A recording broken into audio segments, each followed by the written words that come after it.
يلا بينا بقى نكمل سلسله نيو سكول ولا اولد سكول. مطعم فتح من 1971 والنيو فتح من 2014. تعال نشوف بقى ويمبي ويلز كيتشن مين اللي هيطلع جامد ومين اللي عادي واي كلام. يلا بينا.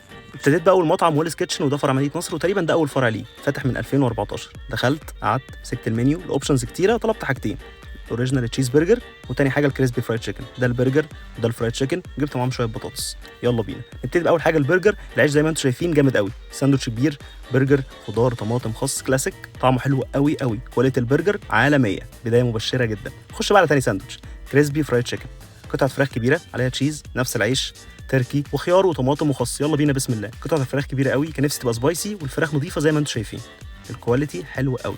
نخش بقى على البطاطس، مش مزيته، ما فيهاش اي اختراع، ملحها حلو من الاخر بقى. ويلز كيتشن جامد جامد جامد قوي.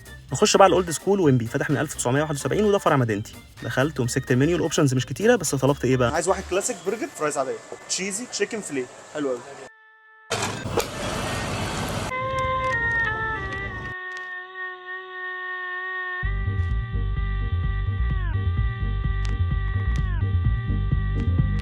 للاسف انا ما اعرفش ده ويمبي بي ولا التشيكن، مش معلمين يعني، هم كاتبين بس مش معلمين.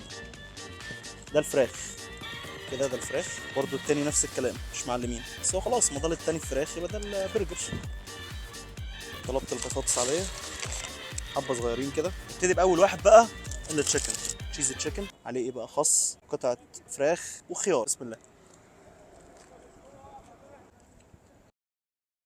للاسف الخيار مملح، لاش حلو، بس الفراخ مزيته سيكه يعني. بص الفراخ البريدنج مش ماسك في الفراخ، تحسها بانيه قوي شويه، مش مميز قوي. احلى حاجه فيه العيش، الفراخ نضيفه بس مزيته، العيش كويس، حجم الساندوتش قشطه، سعره زي ما انتم شايفين.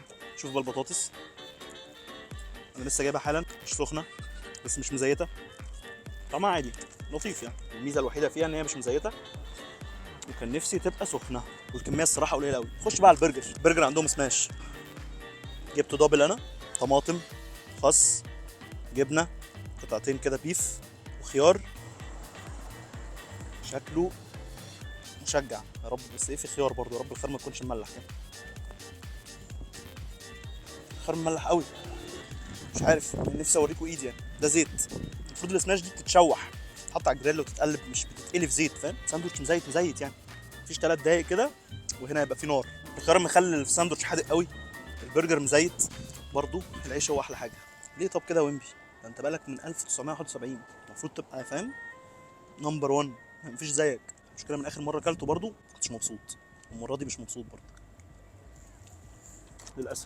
للاسف مش مبسوط. شكلها كده بيبسي الماشين احلى حاجه في ويمبي من الاخر. ويلز كيتشن في الفرايد تشيكن جامد، العيش كبير طعمه حلو، الفراخ نظيفه برضو طعمها حلو. 130 جنيه هنا، وهنا 95 جنيه بلس 12 جنيه عشان بيديك تو اوبشنز كده في الساندوتش بتختارهم. لو عايز عيش اكبر بتزود 12 جنيه، بس ستيل برضو العيش بتاع ويلز كيتشن اكبر واحلى، واوفرول الساندوتش هنا اجمد بكتير. بالنسبه للبيف برجر بقى، مع اني بحب السماش عن البرجر ده، بس برضو ويلز كيتشن كسب. الكواليتي البيف جورميه قوي نضيف، العيش حلو كبير، لا يعني ساندوتش نضيف كده كلاسيك عادي مفيهوش اي حاجه، حاسس بطعم البرجر، الكواليتي بتاعتها حلوه قوي. في ويلز كيتشن كمان ارخص ب 100 جنيه 200 جرام، هنا ب 122 جنيه بلس ال 12 جنيه الساندوتش الكبير البلا بلا بلا اللي لسه قايله ده. البيس بتاعت السماش برجر مزيته قوي، مزيته جدا يعني. للاسف ويمبي عادي واي كلام، بيبسي ماشين احلى حاجه فيه. ويلز كيتشن من 2014 وعامل قلبان جامد، ده من 1971 وللاسف في تدهور في تدهور. بس فانا زعلان والله، مطعم بيعمل برجر من المده دي كلها مش قادر يحافظ على الكواليتي والحاجات دي كلها يعني، تقريبا الاثنين فيهم نفس المشكله. البيف برجر مزيت، وقطعه الفرايد تشيكن برضو بتاعت ويمبي مزيته برضو. وقولوا لي بقى في الكومنتس مين اجمد بالنسبه لكم، ويلز كيتشن نيو سكول ولا اولد سكول ويمبي. وما تنساش بقى تكتبوا لي في الكومنتس ايه المطاعم النيو سكول والاولد سكول اللي عايزين نقارنهم مع بعض، عشان اشوف مين فيهم اللي جامد ومين اللي عادي واي كلام. لايك وفولو وشير ومنشن لاصحابك اللي ما جربش ده وجرب ده ويقول لي رايه. سلام.